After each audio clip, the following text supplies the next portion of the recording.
For one last time this season, the Sunday No Huddle breaking down what was a disappointing end to what was looked to be hopefully a positive season for Illinois. Instead, it ends with a loss to Northwestern, 5-7 on the year. Robert, your just prevailing thought on the 2023 season now that it's put to bed? I'm exhausted. Like the last 6 games, I'll just run through them from memory. The last 6 games, a field goal in the last second to win. Then you come home against Wisconsin and they score a touchdown with 27 seconds left to win. Then you have what? Minnesota was next, and you win on that crazy long pass from Paddock to Williams. You have the Indiana overtime game.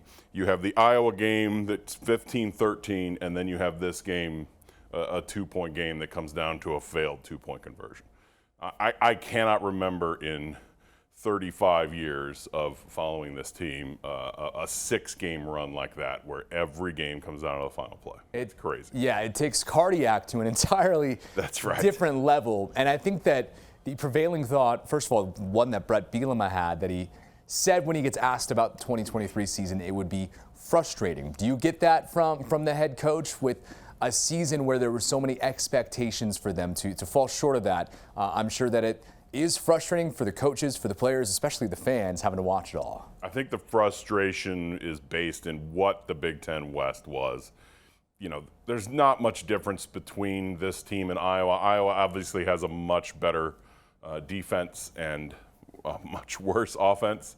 But, you know, some team was going to do what Iowa did and go 10-2 against the Big Ten West. And it was maybe there for maybe 5 of the 7 Big Ten West teams. So I think the coaches saw that, they knew that it was right there, and they couldn't capitalize. So I think that's where the frustration's based. Talking about the game individually now, Illinois once again a fourth quarter lead, and they had a lot of those this last half of the season that they let up. Wisconsin comes to mind, Iowa comes to mind, like you just ran through the schedule.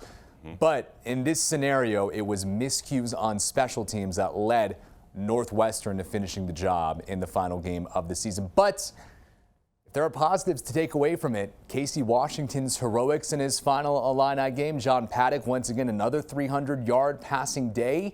The offense looked really good at times for Illinois, not just in this one, but for the last half of the year. Definitely. It was the craziest thing about this game is all of the mini comebacks. You know, Illinois falls behind earlier and then comes back and takes the lead. You know, then they have the lead and they force a 3-and-out and they get the punt and they muff the punt. And then the next drive, the 2 touchdowns in 9 seconds and suddenly they're down 11. And they come all the way back from that. And then they call them all the way back from that. You know, all these moments of, you know, the offense turns it on when they need to, and they almost came back from that 11-point deficit to score and win the game. You know, almost sent it to overtime with a 2-point conversion. So it's just, you know, the story of this season is obviously the defense. People knew it would be a step back. It was a much larger step back. The offense took a step forward, but it, you know, kind of wasn't helped out by any defensive stability in this last month. This is an interesting intersection, I feel like, for Brett Bielema and his tenure here, because starts 5-7, says he didn't come to Illinois to go 5-7, wins 8 games the next season, now follows that up with another 5-7 season. And I think the big prevailing thought when I think of this season, besides frustrating, is miscues, whether it be defensively, special teams, offense not clicking at the right point. Nebraska comes to mind, which does not line up with what Brett Bielema's motto coming in, which was tough, smart, and dependable. What do you think about the coaching staff and what they need to do this offseason to reset the course, get back to where they want to be, which is the postseason next year? I think this season was caught in, well, before the season, I write this big, long football preview every summer. And the opening of the preview this year, I believe I called the section Mind the Gap. That there's this gap for any new coach between the players he inherited and getting his new guys on the field. You know, there's that gap of, heck, 2 years ago when Brett Bielema had that press conference that went a little viral when he was talking about his offensive line and such. He was kind of speaking to that of like, we got to get out and recruit during this bye week because we're going to need offensive linemen to fill that gap between the guys we're using and, you know, my recruits are only freshmen and they're going to need some time. We got to fill that gap.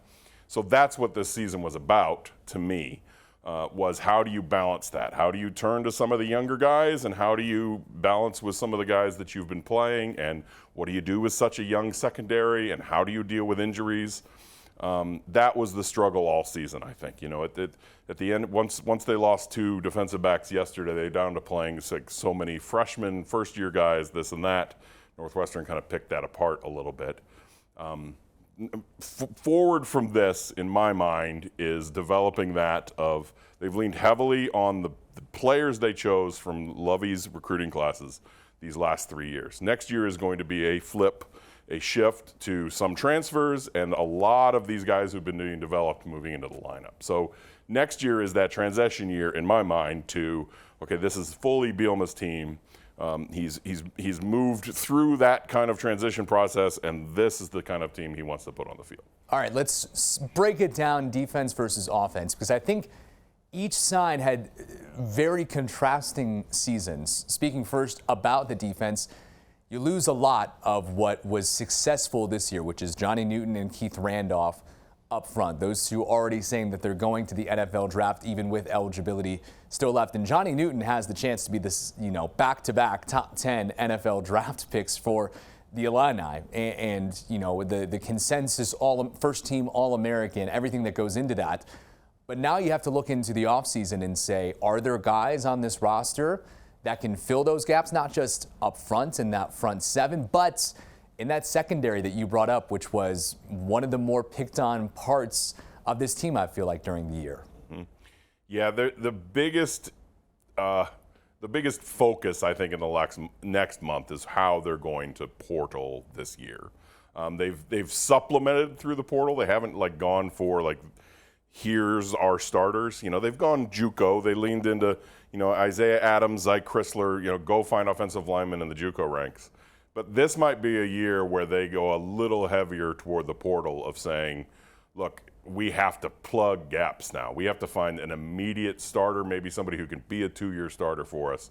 We have to think about, how this is progressing forward. We're not just trying to fill in, we're trying to develop and go. So it's going to be a balance of that. And then, again, you have to remember that Bielema's first class, because of the COVID weirdness, the class he inherited signed on Wednesday, and he got the job on Saturday. So he inherited his first recruiting class that weren't even guys he had for his system. His first class came in his second year, similar to how Lovey had to do it with the strange March hiring that happened there. And so he hasn't been able to lean on that first class like other Illinois coaches have been able to do. So this next year is kind of like those third years that we saw under Ron Zook, or that we saw even under Tim Beckman, where here's the guys I've recruited and developed, and now we're going to get them on the field. So that, I feel, is the direction they're going to go with how they're going to approach, the young secondary. Like you said, how do you replace Johnny and Keith? What do you do here? It might be a heavier lean into the portal. I know a lot of people were disappointed with the first year of defensive coordinator Aaron Henry, but to me, it feels like that jump between first year as a play caller to second year as a play caller could be very big for Illinois going into 2024. It'll be interesting. We don't have any real assurances what the staff will look like, how they might shake it up. We didn't expect what happened last year. So this is a very, very interesting month coming up of how they're going to do it. If you remember, they announced co-defensive coordinators last year of Henry and Terrence Jamison. Will Jamison be given more of the duty? Will they change that structure up of how and who and what does this? It'll be interesting how they approach. You've had Jim Leonard there for the whole year as an analyst. Do they do anything with him, or is he gone and off to somewhere else? It's a very interesting month. All right, switching to offense now. One that was, I think you can consider stagnant at the beginning of this season. And like I already brought up, the biggest disappointment to me is that Nebraska game where you only score 7 against a team that was not very good in the Cornhuskers this year. But you look at that second half of the year, really found something, turned it on. And then, of course, the heroics individually of John Paddock, Casey Washington, Isaiah Williams really coming on at the end. It feels like, we just mentioned, first year to second year coordinator Barry Lunney Jr. found something that worked in that second half. Yeah, and to me, when I think of this offense, I think of the guys who walked yesterday for senior day. Tip Ryman walked. Does he come back for an extra year, or was this his last year? Isaiah Williams walked. Can you get him back? Reggie Love walked in senior day facility. He's been here 4 years. He could still play.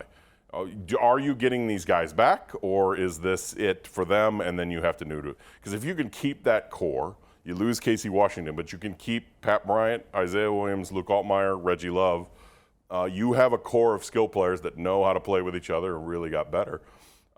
So it's going to be interesting to see that. If they can keep that core, then how are you replacing your two offensive tackles? Because that would be the only thing they have to replace on the offense then is who's at left tackle, who's at right tackle, because we're getting everybody back except for Casey. All right, good or bad, is there a prevailing moment to you from the 2023 season that when you think back will be the one that you think on? I will think on Casey Washington, hands down. The first game, he makes the huge catch on 4th and 16 or whatever it was. Illinois loses that game to Toledo without that 4th down catch. The Maryland game, he made the big catch down the sideline. These last two games, he got his first touchdown in the Indiana game. It's all, he has these famous catches, and he has that catch in the 9th overtime at Penn State, but he hadn't had a touchdown. And then to go out like this with that. Coach Bielema pointed that after the season. It's like, that's what our program is. We take a guy, we develop him. By the time he's a senior, he's playing his best football. That's what I'll think about from this season. That, obviously Paddock is such a great story these last few games. I wish the defense would have given him more because that could have been a heroic thing of him leading his team to a bowl. But when I think of this season, I'll think of Casey Washington, that they were able to get him back from Wake Forest when he was going to transfer. They developed him. They gave him a role. They figured things out last year. If you remember, Brian Hightower started over him for first half of the season last year. Things weren't going well. For them to turn that around, figure it out, he goes out like this. That's what I'll think about this season. Yeah, I'm not sure that they're going to be erecting any statues or anything like that for this season, but you're right, the John Paddock story, I think, has to be my favorite, to set the passing record for Memorial Stadium. Yes. And making his first career start at Illinois. He's a walk-on, not even on scholarship. To me, I think I'll think back to that. And my favorite part is that for the rest of the time, people are going to be looking through the best passing games in Illinois history and see John Paddock up there. Definitely. And think about that story. We'll kind of wrap up with this. For you, Casey Washington moment that you'll think back on. Is there an MVP of this team?